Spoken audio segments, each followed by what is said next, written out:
అంటే నేనేమంటున్నంటే రాజకీయంగా కవిత బలవంతురాలు అని నేను అనుకోను. ఎందుకంటే ఓవరాల్గా బీఆర్ఎస్ అంటే కేసీఆర్, కేసీఆర్ అంటేనే బీఆర్ఎస్. కాంగ్రెస్ పార్టీ దేశ రాజకీయాల్లో వారి వారి నాయకత్వంలో అన్ని రాష్ట్రాల్లో మేమందరం కూడా ఒక సెక్యులర్ భావాలతో ప్రజా పరిపాలనలో మేము ఎప్పుడు కూడా పనిచేస్తాం. బీజేపీ ఎప్పుడు కూడా హిందూ మత రాజకీయాలతోటి వాళ్ళ ఉనికిని కాపాడుకునే ప్రయత్నం వాళ్ళు చేస్తారు. కాంగ్రెస్ తర్వాత రాష్ట్ర రాజకీయాల్లో ప్రాంతీయ పార్టీగా బీఆర్ఎస్ కూడా సెక్యులర్ భావాలతోనే ఉంటుంది.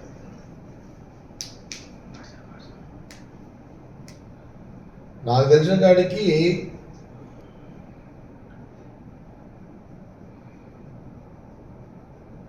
కేసీఆర్ రాజకీయాల్లో ఉన్నంత కాలం ఆయన ఉనికి ఉంటుంది, కానీ కుటుంబం యొక్క ఉనికి ఉండదు అనేది నా అభిప్రాయం. ఈరోజు నేను ఈ చిట్చాట్ చేయడానికి కారణం కూడా ఏంటంటే, వీళ్ళు కేసీఆర్ యొక్క కుటుంబము ఎవరిది వాళ్ళే పొలిటికల్ పర్సనల్గా ఊహించుకొని తండ్రి మీద దండయాత్ర చేస్తూ బీజేపీ పార్టీని వాళ్ళు కొంప ముంచుకుంటూ బీజేపీని పెంచి పోషించే రాజకీయంగా పెంచే విధంగా ఈ యొక్క వీళ్ళ పరివర్తన ఉంది. కాబట్టి కాంగ్రెస్ పార్టీకి శత్రువైన బీజేపీ బలంగా లేదు, రాజకీయంగా బలంగా లేదు. తెలంగాణ రాజకీయాల్లో లేని బలాన్ని కవిత లేఖల లీకులతోటి ఈ జనాలకు ఏమొస్తుంది, బయట ఏమనుకుంటారు, వాళ్ళ ఓటర్స్ బీఆర్ఎస్ ఓటర్స్ కానీ బీజేపీ కార్యకర్తలు ఏమనుకుంటారు, సరే ఇక వీళ్ళు ఇళ్ళ పంచాయతీ నడుస్తున్నది, సరే కాంగ్రెస్ లాంటి ఆల్రెడీ ఆడ ఎక్కువ లీడర్షిప్ ఉంటుంది, ఆడ అవకాశాలు ఉన్నాయి, బీజేపీకి పోదామని వాళ్ళ బీఆర్ఎస్ కార్యకర్తలు వాళ్ళ నాయకులు అనుకొని అటు దిక్కుపోయే ప్రమాదం ఉంటుంది. అట్లా బీజేపీకి ఎదుగుదల వచ్చే అవకాశం ఉంటుంది అనే ఆలోచనలో నేను మాకు వచ్చే మా నష్టం ఏంటంటే మాకు నష్టం కాదు, వీళ్ళు వాళ్ళ ఇంటి పంచాయతీని బీజేపీకి ఉపయోగపడే విధంగా ఉంటుంది, వీళ్ళు పంచాయతీ చేసుకుంటూ పోతుంటాయి అనేది అంతే కదా. వాళ్ళ కార్యకర్తలు నాయకులు డిస్టర్బ్ అవుతారు కదా, బీఆర్ఎస్ కార్యకర్తలు నాయకులు డిస్టర్బ్ అయ్యి వీళ్ళు కొట్లాడుకుంటున్నారు, వీళ్ళంతా ఏది పంచాయతీ అనేది మనకు అని వాళ్ళు మా కొంపలు మూస్తారని వాళ్ళు అనుకొని, వాళ్ళ కార్యకర్తలు లీడర్స్ అనుకొని బీజేపీకి పోదాము టైం చూసుకొని అనే ఒక పరిస్థితులు వస్తాయన్నమాట. వీళ్ళు ఆనాటి నుంచి ఈనాటి వరకు తెలంగాణ ప్రజలు పరిపాలన పరంగానే కాంగ్రెస్ పార్టీకి పట్టంగా అధికారం ఇచ్చే ఒక సాంప్రదాయం ఉంది రాజకీయాల్లో. మనము ఆనాటి మహాత్మా గాంధీ, నెహ్రూ కాలం చేస్తే ఇందిరాగాంధీ కాలం నుంచి కూడా, మరి ఆనాడు ఇందిరాగాంధీ కానివ్వండి, తర్వాత రాజీవ్ గాంధీ గారు కానివ్వండి, తర్వాత సోనియా గాంధీ గారు, ఇప్పుడు ప్రజెంట్ రాహుల్ గాంధీ గారు, పరిపాలన కాంగ్రెస్ పార్టీ పరిపాలన పరంగా ఎప్పుడూ మంచి పరిపాలన అందిస్తేనే ఒక పరిపాలన పరంగానే కాంగ్రెస్ పార్టీకి అధికారం ఇవ్వడం జరుగుతుంది. ప్రజలు, దేశ ప్రజలు, రాష్ట్ర ప్రజలు పరిస్థితులు మతం యొక్క మతం పేరు మీద మతం సెంటిమెంట్ మీద హిందూ సెంటిమెంట్ మీదనే బీజేపీ రాజకీయాలు చేస్తుంది. ఆనాటి నుంచి ఈనాటి వరకు అధికారం కూడా వాళ్ళకి అట్లనే వస్తుంది. ప్రజలకు పరిపాలన అందించేదంటే సక్సెస్ఫుల్గా రాజకీయ పార్టీగా కాంగ్రెస్కు అధికారం ఇస్తున్నారు. ఎప్పుడైనా ఉద్యమంలో ప్రాధాన్యత తీసుకుని రాష్ట్ర విభజన కారకులేరు కాబట్టి కేసీఆర్కి అవకాశం ఇచ్చారు. హిందూ మతం పేరు మీద దేశ రాజకీయాలు మోడీకి ఇచ్చారు, కానీ రాష్ట్రంలో ప్రజలు ఇక్కడ బీజేపీకి అవకాశం ఇప్పటివరకు రాలే. నిజం చెప్పాలంటే ఇప్పుడున్న సిచ్యువేషన్లో రాజకీయంగా ఈ రాష్ట్రంలో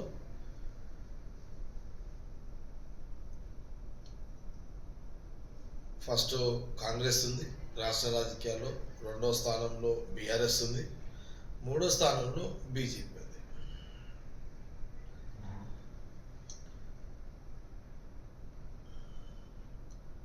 రాష్ట్ర రాజకీయాలు, దేశ రాజకీయాలు కమ్యూనిస్టులు ఉన్నారు, సిపిఐ సిపిఎం ఉన్నారు, కానీ వాళ్ళు పరిపాలనతో అవకాశాలు వాళ్ళకు వచ్చే అవకాశాలు లేదు, అప్పుడు లేవు ఇప్పుడు లేవు. రాజకీయ పార్టీగా వాళ్ళ ఉనికి, వాళ్ళ కార్యకర్తలు వాళ్ళకు ఉన్నారు. కవిత ఎపిసోడ్ ఇవన్నీ మనము ఈ వారం రోజుల నుంచి మీడియాలో జరుగుతున్నటువంటి రాజకీయ కథలు,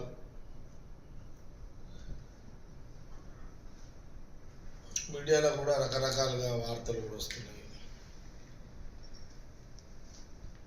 ఎలక్ట్రానిక్ మీడియా, ప్రింట్ మీడియా,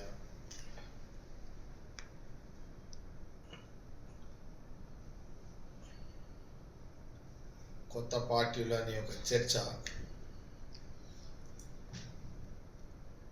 ఈ రకమైన చర్చ జరుగుతుంది ఈ వారం రోజుల నుంచి మీడియాలో. తెలంగాణ రాజకీయాల్లో ఆనాటి నుంచి ఈనాటి వరకు భవిష్యత్తులో కూడా కాంగ్రెస్ పార్టీ బలంగానే ఉంటుంది రాజకీయంగా.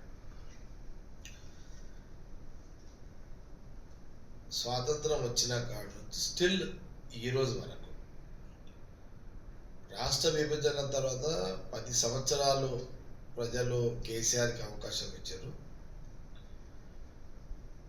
10 ఏళ్ల తర్వాత కాంగ్రెస్ పార్టీకి అవకాశం ఇచ్చారు.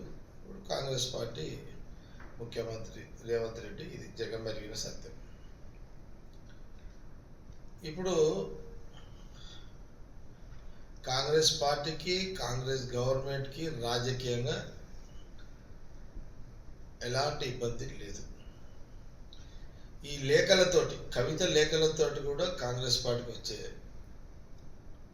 రాజకీయంగా కాంగ్రెస్ పార్టీకి ఎక్కడ కూడా నష్టం వచ్చేది లేదు ప్రస్తుత పరిస్థితుల్లో.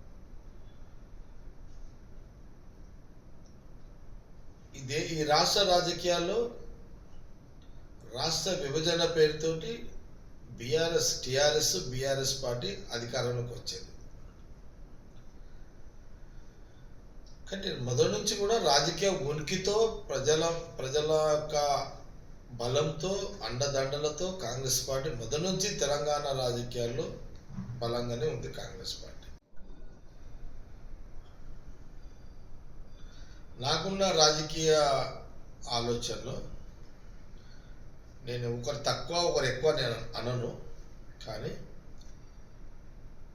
ఎవరిది వాళ్ళు నేనేదో అని ఫీల్ అయితే మటుకైతే అది మంచిది కాదు అన్న సలహా. ఎవరు ఒప్పుకున్నా ఎవరు ఒప్పుకోకపోయినా కేసీఆర్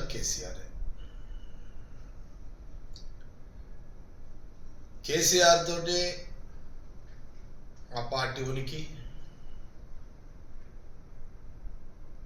కేసీఆర్ తోటి ఆ కేటీఆర్ కానీ, హరీష్ కానీ, కవిత కానీ. కేసీఆర్ అనే నాయకుడు అనేవాడు లేకపోయి ఉంటే ఈరోజు కవిత, కేటీఆర్, హరీష్ లీడర్లు కాదు, వాళ్ళు లీడర్లు కాదు. కవిత కూడా డైరెక్ట్గా లీడర్ కాదు, ఒక తండ్రి కూతురుగా లీడర్గా ఎస్టాబ్లిష్ అయింది. నేను చూసిన నిన్న కవిత, మా నాయన దేవుడు చుట్టూ దయ్యాలు ఉన్నాయని చెప్పి,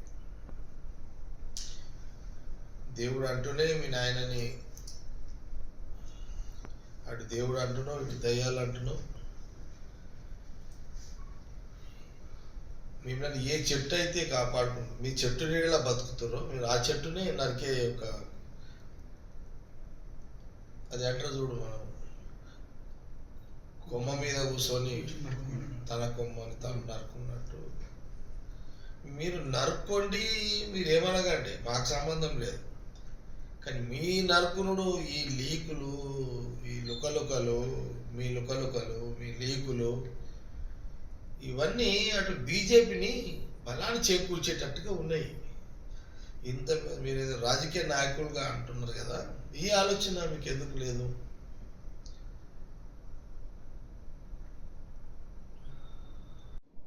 ఈ లేఖలు లీకులు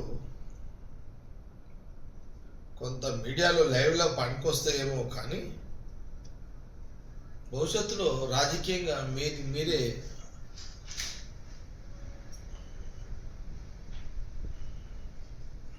రాజకీయ ఆత్మహత్య చేసుకుంటూ బీజేపీని పెంచుతున్నట్టుగానే నాకు వచ్చినటువంటి అనుమానం. ఇది ఎవరు నేనని కాదు, నేను ఎవరు ఒప్పుకున్నపోయినా ఎవరమైనా మనము అసలు కేసీఆర్ లేకపోతే బీఆర్ఎస్ లేదు కదా, పార్టీ లేదు కదా.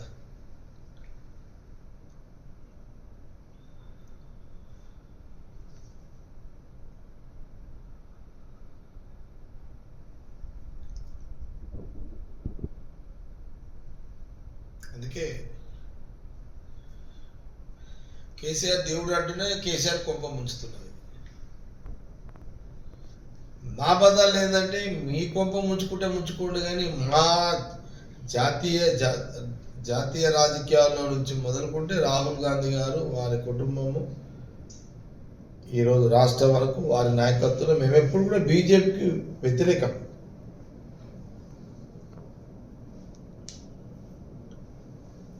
మా జాతీయ స్థాయిలో మా శత్రువైన బీజేపీని, ఈ రాష్ట్రంలో ఉనికి లేని బీజేపీని మీరు ఇండైరెక్ట్గా మీరు కొట్లాడుకొని మీ పంచాయతీలతోటి మీరు రోడ్ల మీదకి వచ్చి మీరు బీజేపీని వాళ్ళకు కొంత లేని రాజకీయ బలాన్నిచ్చే యొక్క పరిస్థితులు ఈ లేఖలు, ఈ లీకులు.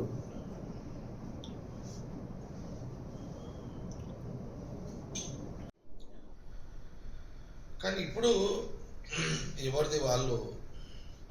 నేను ఈరోజు ఈ చిట్ చాట్ ప్రధానంగా చేయడానికి కారణం ఏంటంటే, ఇప్పుడు ఈ కుటుంబ పంచాయతీలో కేసీఆర్ కుటుంబం యొక్క పంచాయతీ ఈ కవిత లేఖలు, ఇది ఆ కుటుంబానికి రాజకీయంగా నష్టం చేకూరుతుంది అనేది వాళ్ళ వ్యక్తిగత విషయం. అది వాళ్ళ పార్టీని వాళ్ళు చంపుకోవడము, బతికించుకోవడమా అనేది వాళ్ళ వ్యక్తిగత అంశం. అది కానీ వీరి యొక్క కవిత లేఖలు, కవిత యొక్క రాజకీయ పనితీరు వల్ల ఈ కుటుంబంలో తగాదాలు మొదలైనట్టున్నాయి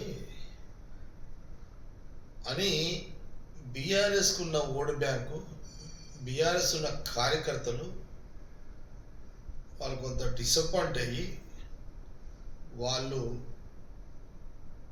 బీజేపీకి పోయే అవకాశాలు ఎక్కువ ఉన్నాయి. కాంగ్రెస్కి ఎందుకు రారు అని అంటే, కాంగ్రెస్లో ఆల్రెడీ మా దగ్గర చెరువు నిండా నీళ్లు ఉన్నాయి, మా తలుగులు వాడుతున్నాయి, మాకు ఆ ఇబ్బంది ఉండదు. కానీ బీజేపీ లీడర్షిప్ లేదు కాబట్టి తెలంగాణలో ఈ కవిత లేఖలు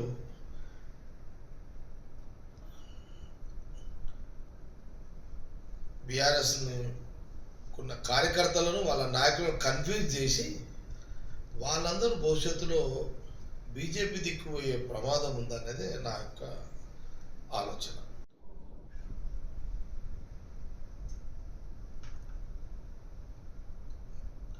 నువ్వు కేసీఆర్ దేవుడు అంటున్నావు, ఆ దేవుణ్ణే జింద సమాధి చేసే మాటలు మాట్లాడుతున్నావు. నీ తండ్రిని దేవుడు అంటున్నావు, కేసీఆర్ దేవుడు అంటున్నావు, ఆ దేవుణ్ణి జింద సమాధి చేసే ఒక రాజకీయ పరమైన పరిస్థితి. ఈరోజు కాంగ్రెస్ పార్టీ నేను ఇది నా అభిప్రాయము, పార్టీ అభిప్రాయం కాదు, ఇది నా అభిప్రాయం. నాకెందుకో కొంత వీళ్ళ ప్రవర్తన చూస్తుంటే కేసీఆర్ గారి యొక్క కుటుంబం యొక్క అంటే మేజర్గా కవిత ప్రవర్తన చూస్తుంటే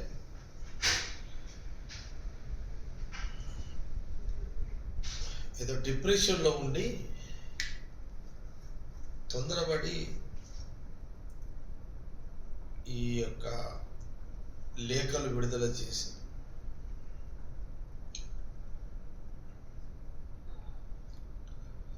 మీ యొక్క పార్టీ ఉనికిని దెబ్బతీస్తూ బీజేపీని రాజకీయంగా పెంచి పోషించే యొక్క పరిస్థితులు మీరు కలిగిస్తున్నారని నా ఆలోచన. దీని మీద కాంగ్రెస్ పార్టీ కార్యకర్తలు నాయకులు మేము అలర్ట్ కావాల్సిన అవసరం మాకుంది. వాళ్ళు కొట్లాడుకుంటే వాళ్ళ ఇంటి వాళ్ళు కొట్లాడుకుంటే వాళ్ళ ఇష్టం, అది వేరు. కానీ వాళ్ళ కొట్లాడ బీజేపీని బలంగా చేకూర్చే రాజకీయ బలంగా చేకూర్చే పరిస్థితులు కలిగిస్తున్నారు వీళ్ళు.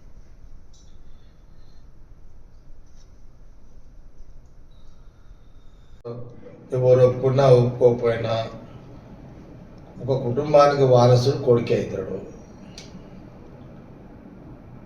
ఏ చరిత్ర కూడా కూతురు వారసురాలు అయినట్టు ఎక్కడ కూడా ఏ చరిత్ర కూడా లేదు. ఏ చరిత్రలో తీసుకున్నా కొడుకు లేని పరిస్థితిలో కూతురు వారసురాలు అవుతుంది. కాల నిర్ణయంలో కానీ ఎక్కడ కూడా జనరల్గా మన చరిత్రలో చూస్తే ఎక్కడ కూడా కొడుకే వారసుడు అవుతాడు. కానీ నా ప్రాబ్లం నా ఆలోచన ఏంటంటే అల్టిమేట్గా బీజేపీకి లేని దాన్ని వీళ్ళు కొట్లాడుకొని ఈ లేఖలతోటి ఒక కాంప్లికేటెడ్ చేసుకొని వాళ్ళ కార్యకర్తలను వాళ్ళ బీఆర్ఎస్ కార్యకర్త నాయకులను కన్ఫ్యూజ్ చేసి వాళ్ళ ఆలోచన మళ్లించి ఇప్పుడు ఈ రోజులలో 1000-2000 మంది ఏ లీడర్కైనా ఫాలోవర్స్ ఉంటారు. ఇప్పుడు అది కామన్. అది ఎవరికైనా ఇప్పుడు మామూలుగా 500-1000 ఇది ఏ లీడర్కైనా ఫాలోవర్స్ ఉంటారు. ఈ రేంజ్లో ఏ లీడర్కైనా ఉంటున్నారు ఫాలోవర్స్. ఇంకా మరి కొంత పర్సనాలిటీ పెద్ద పోతే ఒక 5000 ఉంటారు, ఒక 10,000 ఉంటారు. ఇట్లా అది పర్సనాలిటీ బట్టి ఉంటాయి కదా. అంతా అది కామన్గా ఎవరు ఏ లీడర్షిప్ అయినా సహజంగా ఉండేటిదే. కేసీఆర్ కూతురు కాబట్టి మీడియా ఇంపార్టెన్స్ ఇస్తున్నది. ఈరోజు ఇంత లైవ్ ఎక్కువ రావడానికి కారణం ఏంటంటే కేసీఆర్ కూతురు కాబట్టి కవిత ఆ ఇంపార్టెన్స్ మీడియాలో వస్తున్నది.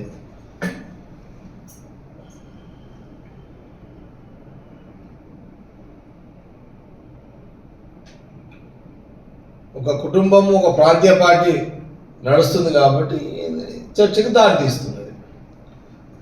ఒక కుటుంబం ప్రాంతీయ పార్టీ నడిపిస్తుంది కాబట్టి ఈ చర్చకు దారి తీస్తున్నది.